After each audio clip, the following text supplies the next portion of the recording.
नमस्कार दोस्तों, आप सभी का बहुत बहुत स्वागत है। आज इस वीडियो के माध्यम से हम एक बहुत ही महत्वपूर्ण विषय के बारे में जानेंगे। अगर आप प्रॉपर्टी परचेज कर रहे हैं या सेल कर रहे हैं तो गाइडलाइन वैल्यू, सर्कल वैल्यू से आपका जो कंसिडरेशन अमाउंट है, अगर ये कितना कम रहा तो भी जो कंसिडरेशन अमाउंट है उसे ही सेल कंसिडरेशन माना जाएगा। तो आइए इस वीडियो को शुरू करते हैं।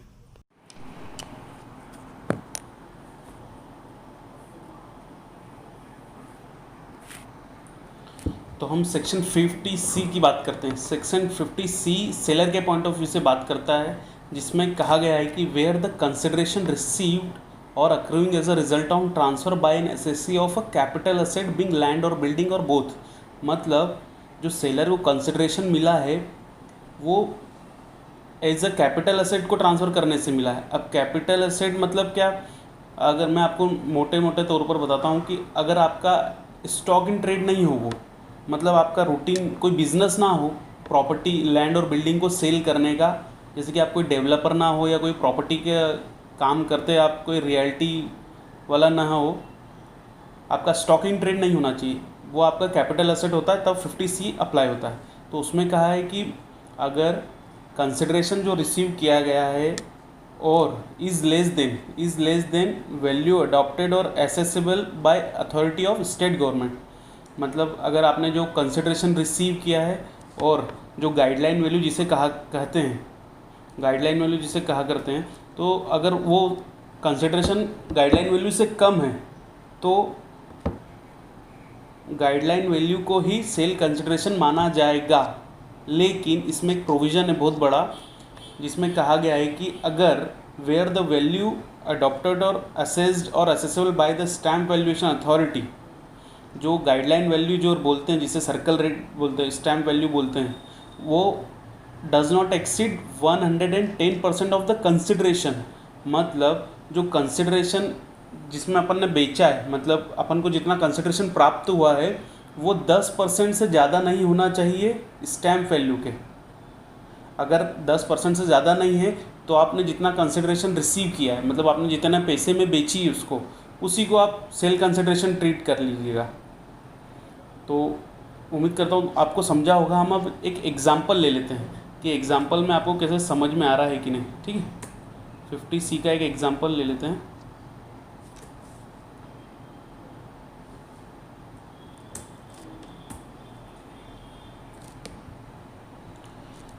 रमेश ने प्रॉपर्टी बेची 20 लाख में, लेकिन उसकी प्रॉपर्टी की guideline value as per stamp authority 22 lakh है। तो कैपिटल गेन कंप्यूटेशन के लिए सेल कंसिडरेशन कितना माना जाएगा? मतलब एक रमेश है जो कि सेलर है, रमेश ने प्रॉपर्टी सेल की 20 लाख में, लेकिन जो स्टैम्प वैल्यू उसकी है 22 लाख। तो जब हम कैपिटल गेन उसका कंप्यूटेशन बनाएंगे तो उसमें वो सेल कंसिडरेशन 20 लाख दिखाएगा या 22 लाख दिखाएगा? तो उसका आंसर है 20 लाख ही माना जाएगा। क्यों? क्योंकि गाइडलाइन वैल्यू और जो ट्रांजैक्शन अमाउंट है, मतलब जितना कंसिडरेशन उसने रिसीव किया है 20 लाख, उसमें 10% से ज़्यादा का डिफरेंस नहीं है, इसलिए। तो ये जो अमेंडमेंट आया है वो इस बजट 2020 में ही आया है। पहले ये 5% था, उसको बढ़ाकर 10% कर दिया है। तो ये एक बहुत अच्छा रिलैक्सेशन दिया है गवर्नमेंट ने हमें, कि हम अगर स्टैम्प वैल्यू से भी अगर कंसिडरेशन अमाउंट कम है 10%, तो हम कंसिडरेशन अमाउंट को ही as a sale consideration treat कर सकते हैं। ठीक है, उम्मीद करता हूँ आपको समझ में आया होगा। अब हम आगे बात करेंगे सेक्शन 43C है।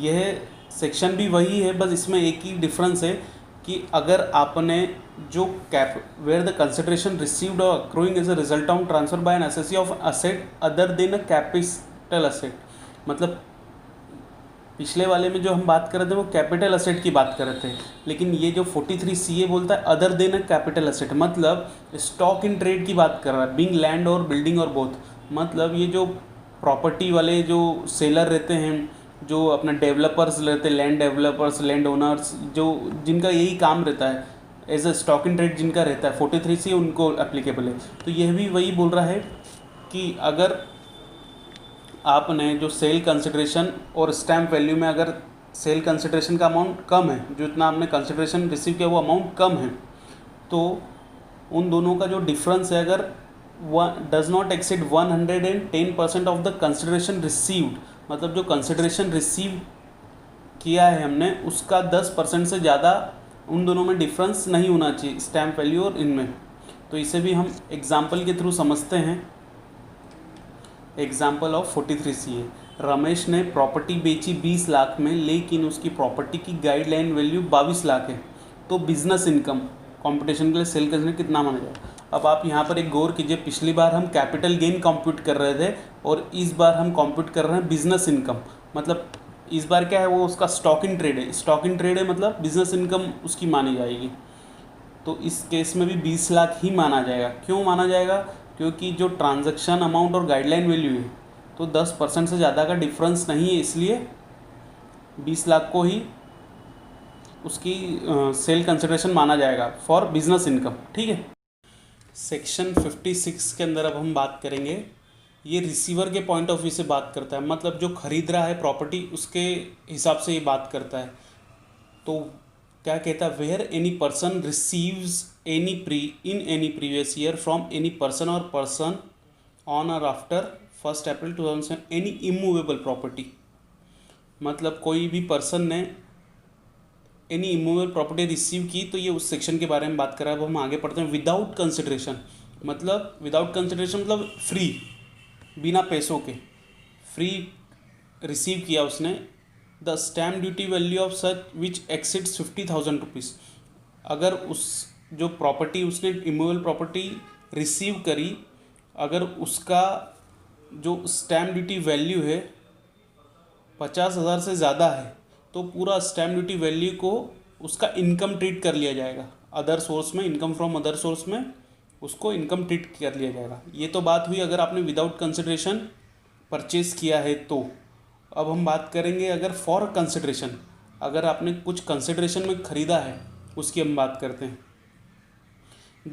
For a consideration the stamp duty value of such property as exceed such consideration, ये कह रहा है कि अगर स्टैम्प ड्यूटी वैल्यू ज़्यादा है, कंसिडरेशन जितना आपने दिया है सामने वाले को, अपन माल खरीद रहे हैं, मतलब प्रॉपर्टी खरीद रहे हैं, माल बोल रहा हूँ, इमूवेबल प्रॉपर्टी अपन खरीद रहे हैं, तो हम खरीद रहे हैं, तो अगर स्टैम्प ड्यूटी वैल्यू ज़्यादा है कंसिडरेशन से, और ये जो डिफरेंस है इन दोनों में, जो स्टैम्प वैल्यू और जो कंसिडरेशन में जो डिफरेंस है, is more than the higher of the following, मतलब अमाउंट ऑफ 50,000 और 10% ऑफ कंसिडरेशन, इन दोनों से स्टैम्प वैल्यू और सच कंसिडरेशन का डिफरेंस ज़्यादा है, तो वह अमाउंट उसकी इनकम में जोड़ दी जाएगी। तो हम एक एग्जांपल लेंगे जिससे आपको बहुत बेटर समझ में आएगा। अब example of section 56 section 2 subsection 10, Ramesh ने प्रॉपर्टी बेची 16 लाख में सोनू को। अब इसमें रमेश सेलर है और सोनू परचेजर है, खरीदार है, लेकिन उसकी प्रॉपर्टी की guideline value as per stamp authority 22 lakh है, तो इनकम फ्रॉम अदर सोर्स के कंपटीशन के लिए सोनू की इनकम कितनी मानी जाएगी। तो ये जो सेक्शन बात करता है खरीदार के पॉइंट ऑफ व्यू से बात कर रहा है, जो प्रॉपर्टी खरीद रहा है उसके पॉइंट ऑफ व्यू से बात कर रहा है, तो उसका आंसर आएगा सोनू की income from other source 6 lakh माना जाएगा। क्यों माना जाएगा, क्योंकि जो गाइडलाइन वैल्यू जो कि 22 लाख है और ट्रांजैक्शन अमाउंट 16 लाख है, तो 16 लाख का 10% कितना हुआ, 1,60,000 तथा 50,000, दोनों से ज़्यादा है डिफरेंस।